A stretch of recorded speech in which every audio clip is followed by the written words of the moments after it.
你们会用数字人民币不？ Huang Dan just paid with a new type of money at this pharmacy. 可以了。That's because China's paper cash is going digital. 就是把你的钱包放到了手机里面。 The digital yuan is meant to be faster than using credit or debit cards on digital wallets like Apple Pay. Plus, there are other incentives, like zero transaction fees for merchants, and one day it'll even work offline. But one major difference is that the digital yuan is 100% trackable by China's central bank. And when it's launched nationwide, it could impact not only citizens, but also foreign companies operating in the country. The central bank will know who's paying, how much they're paying, when they're paying, where they're paying, and then to analyze the patterns of payment. China's central bank has also said it plans to gradually replace all cash and coins with the digital yuan.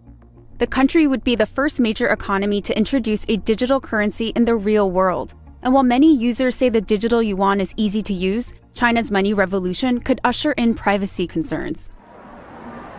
平时更多的场景还是会带手机。 Using the phone to pay isn't a new concept for Huang, since he's one of about 770 million mobile payment users in China who rely on digital wallets like Ant Group's Alipay and Tencent's WeChat Pay.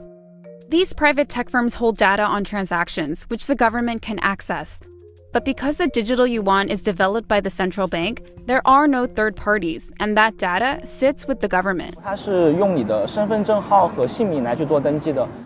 To begin testing the digital currency online and in physical stores, last year the Chinese central bank started doling out digital cash through public lotteries in cities across China. Huang is one of the 750,000 people who have won some piece of the $23 million prize in the past year. To start spending his $30 worth of winnings, Huang first downloaded the digital yuan app. 要不是商家来扫你的二维码，要么是你去扫商家的二维码。 It recorded that he spent money on lunch and medicine one Saturday afternoon in the southwestern city of Chengdu. 他现在每个商家的门口都会贴一个告示，对，就是他说我接受数字人民币。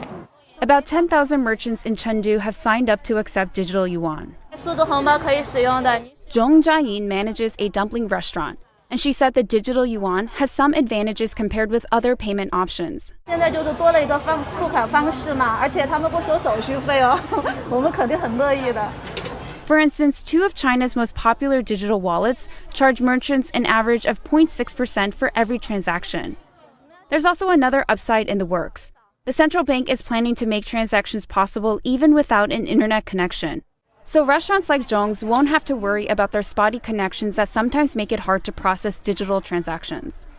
This digital yuan is less about money and more about data. Yahawashi is an adjunct senior fellow at the nonprofit think tank Center for a New American Security in Washington, D.C.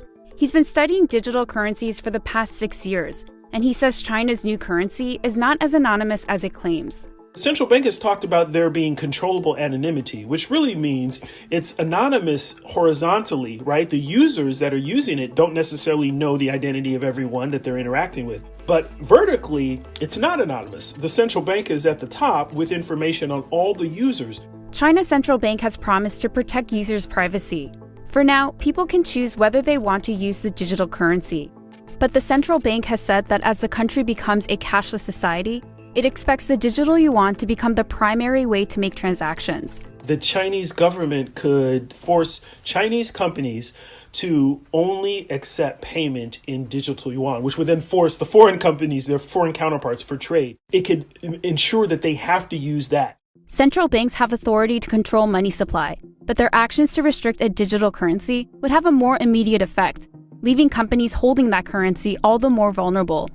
For example, Fanusi says China's central bank could put an expiration date on the digital money, similar to how lottery winnings have to be spent before a certain date. It means that the Chinese government could set up a whole lot of things to have your currency maybe valid or invalid based on its own priorities. This is almost like handing over the keys to your business or to your finance department in some ways, because you really can't control what at the end of the day may happen with the funds that you're holding.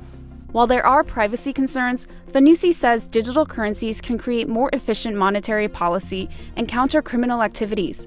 China's central bank said its digital yuan system would help combat money laundering, gambling, and terrorism financing. 我们会坚持中心化这管理。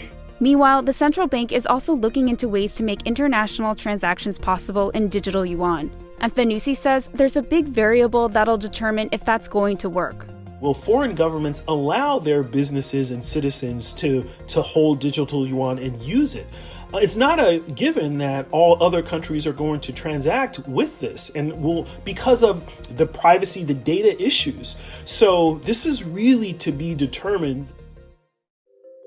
While there's no set date for a national rollout, some officials have said the digital currency could be ready for wider use next February during the 2022 Winter Olympics in Beijing. I think there is an element of showing off for the big international audience. We have a central bank digital currency that we're using. We're the only country, the biggest country that's doing it.